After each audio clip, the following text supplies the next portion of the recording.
A dark, disturbing chapter ending today with Larry Nassar's third and final sentencing. The former Olympic doctor facing an additional up to 125 years in prison for sexually assaulting young female athletes. Please raise your right hand. Nassar pleaded guilty to 2 sets of molestation charges in Michigan, the latest in Eaton County, where more survivors of his abuse spoke out in recent days.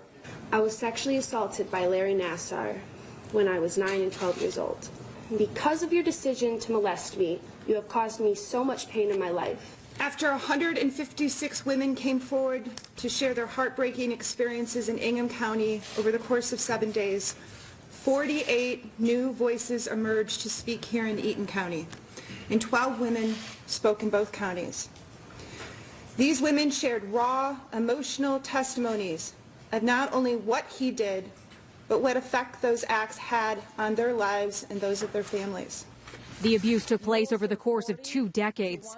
Nassar penetrated his victims with his bare hands under the guise of medical treatment. Investigations are now underway into why complaints to groups like USA Gymnastics and Michigan State University, where Nassar worked, seemingly went unheard. Officials at both those organizations have resigned in recent weeks. During Nassar's latest trial, emotions boiling over on Friday. The father of 3 daughters, all abused by Nassar, was tackled to the ground by court guards after he lunged towards the former doctor. I lost control. I apologize 100 times. The judge later accepted the father's apology for the outburst. It's impossible to convey the depth and breadth of how sorry I am to each and every one involved. Today, it was Nassar's turn to apologize, saying sorry to those he'd hurt before Justice Janice Cunningham addressed the court. There is absolutely no question that society must be protected from Larry Nassar. It is unfathomable to think about the number of victims that would have been spared had authorities acted upon the complaints received years ago.